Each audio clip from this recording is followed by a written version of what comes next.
কেউ যদি কবিরা গুনাহ করে তাহলে সে ইসলাম থেকে বের হবে না।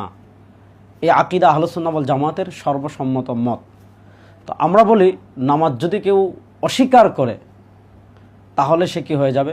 ইসলাম থেকে বের হয়ে যাবে, কোনো সন্দেহ নেই। নামাজ ইসলামের অনেক গুরুত্বপূর্ণ একটা ইবাদত। যদি কেউ নামাজ না পড়ে তাহলে সে ইসলাম থেকে বের হয়ে কাফের হয়ে যাবে কি না।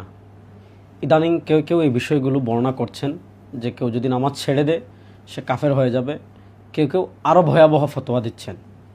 আজকে আমি সংক্ষিপ্ত কয়েকটা কথা বলবো এই সংক্রান্ত। আমি পর্যালোচনা করব দুটা কিতাবকে সামনে রেখে। একটা হলো নওয়াকিদুল ঈমান ফি মিজানুল কিতাব ওয়াস সুন্নাহ, যেটা শেখ সালাউদ্দিন আহমদ আল ইদলিবি লিখেছেন, খুব চমৎকার কিতাব ঈমান ভঙ্গের কারণ নিয়ে। আরেকটা হলো এই যে আমার কাছে একটা বিশাল কিতাব দেখতে পাচ্ছেন, মাদারিকুত তাকফির ফি ফিকহুল ইসলামি ওয়া উসুলুদ্দিন। দেখেন, প্রথমে কয়েকটা বিষয় আমি আপনাদের সামনে ক্লিয়ার করি। রাসূলুল্লাহ সাল্লাল্লাহু আলাইহি ওয়াসাল্লাম বলেছেন, আমাদের আর কাফেরদের ভিতর পার্থক্য সৃষ্টিকারী হলো নামাজ। মান তারাকাহা ফাকাদ কাফার, যে নামাজ ছেড়ে দিয়েছে সে কুফরি করেছে।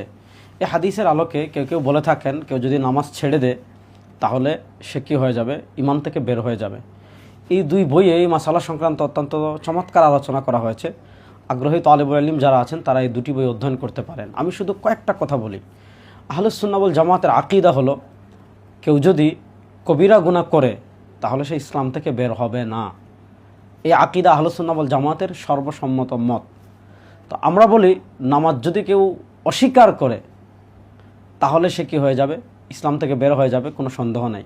কিন্তু অলসতার কারণে, ভিন্ন কোনো কারণে কেউ যদি নামাজ ছেড়ে দেয় তাহলে তার মারাত্মক কবিরা গুনাহ হবে, সে জাহান্নামের শাস্তি ভোগ করার যোগ্য হয়ে যাবে, কিন্তু সে ইসলাম থেকে বের হবে না। কেন হবে না? কয়েকটা হাদিস বলি। দেখেন, রাসূলুল্লাহ সাল্লাল্লাহু আলাইহি ওয়াসাল্লাম এক হাদিসে বলেছেন, মান হালাফা বিগাইরিল্লাহ ফাকাদ কাফার, কেউ যদি আল্লাহ ছাড়া অন্য কারো নামে কি করে? কসম করে, ফাকাদ কাফারা, সে কুফরি করেছে। তো কেউ যদি আল্লাহ ছাড়া অন্য কারো নামে কসম করে সে কিন্তু কি হবে না? ঈমান থেকে বের হবে না, সে ইসলাম থেকে বের হবে না, তার কবিরা গুনাহ হবে। কিন্তু এটাকে কেউ যদি হালাল মনে করে তখন তার ঈমান নিয়ে কি আসবে? প্রশ্ন আসবে। ঠিক তেমনিভাবে রাসূলুল্লাহ সাল্লাল্লাহু আলাইহি ওয়াসাল্লাম আরেক হাদিসে বলেছেন, সিবাবুল মুসলিমি ফুসুক ওয়া কিতালুহু কুফর, মুসলমানদেরকে হত্যা করা এটা হলো কুফর।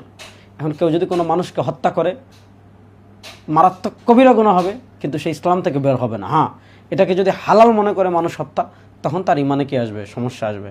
ঠিক তেমনিভাবে রাসূলুল্লাহ সাল্লাল্লাহু আলাইহি ওয়াসাল্লাম মুসনাদে আহমদ এর আরেক হাদিসে বলেছেন, মান সাল্লা, যে কেউ নামাজ পড়লো, কেন? ইউরাই, সে মনে করলো যে মানুষ আমাকে দেখো, ফাকাদ আশরাক, অর্থাৎ মানুষকে দেখানোর জন্য নামাজ পড়লো, সে শিরিক করলো। এমনভাবে মান সামা, যে রোজা রাখলো মানুষকে দেখানোর জন্য, ফাকাদ আশরাক, সে শিরিক করলো। যে হজ করলো মানুষকে দেখানোর জন্য, ফাকাদ আশরাক, সে শিরিক করলো। এখন কেউ যদি নিজেকে জাহির করার জন্য, অন্যকে দেখানোর জন্য নামাজ পড়ে, সে কি মুশরিক? না, মুশরিক না। কেউ যদি নিজেকে জাহির করার জন্য রোজা রাখে, সে মুশরিক? না, মুশরিক না। দেখেন, কাফেরের চেয়ে নিকৃষ্ট হলো মুনাফিক। আল্লাহ তাআলা পবিত্র কোরআনে বলেছেন, ইন্নাল মুনাফিকিনা ফিদ দারকিল আসফালি মিনান নার। রাসূলুল্লাহ সাল্লাল্লাহু আলাইহি ওয়াসাল্লাম বলেছেন যে তিনটা গুণ যার ভিতর পাওয়া যাবে, কানা মুনাফিকান খালিসান, কোনো হাদিসে চারটার কথাও আসছে, সে নিরেট মুনাফিক। আর যার ভিতর কোনো একটা পাওয়া যাবে, তার ভিতর মুনাফিকের একটা খাসলত পাওয়া যাবে। এখন কথা বলার সময় মিথ্যা বলে, ওয়াদা দিয়ে ওয়াদা ভঙ্গ করে, আপনি ওই যে মুনাফিকের যে বিধান, ওই মুনাফিকের বিধানকে তার উপর প্রয়োগ করবেন? করবেন না। তো এই হাদিসগুলোর কি আছে? ব্যাখ্যা আছে। এই হাদিসগুলোর উম্মা বেভাবে ব্যাখ্যা করেছেন।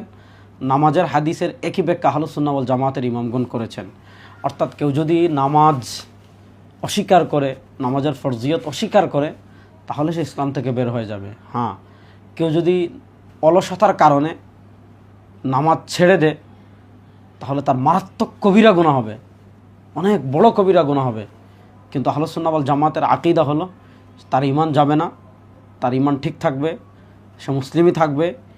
এজন্য দেখেন, যদি কেউ নামাজ ছেড়ে দেওয়ার কারণে কারো যদি ঈমান চলে যায়, তাহলে রাসূলুল্লাহ সাল্লাল্লাহু আলাইহি ওয়াসাল্লাম কী বলেছেন? মান নাসিয়া, কেউ যদি নামাজের কথা ভুলে যায় অথবা ঘুমিয়ে যায়, তাহলে যখন সে জাগ্রত হবে অথবা যখন সে মনে পড়বে তখন যেন নামাজের সে কাজা করে।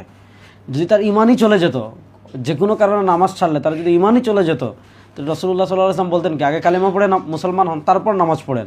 কারণ ঈমান না থাকলে নামাজ দিয়ে আপনি কী করবেন? তো রাসূলুল্লাহ সাল্লাল্লাহু আলাইহি ওয়াসাল্লাম বলেছেন না, স্মরণ হওয়ার মাত্রই আপনি কী করেন? নামাজের কাজা পড়েন। বোঝা গেল তার কি যায় না, ঈমান যায় না হয়। আল্লাহ তাআলা আমাদেরকে সব ধরনের বাড়াবাড়ি ছাড়াছাড়ি থেকে বেঁচে থাকার তৌফিক দান করুক। আসসালামু আলাইকুম।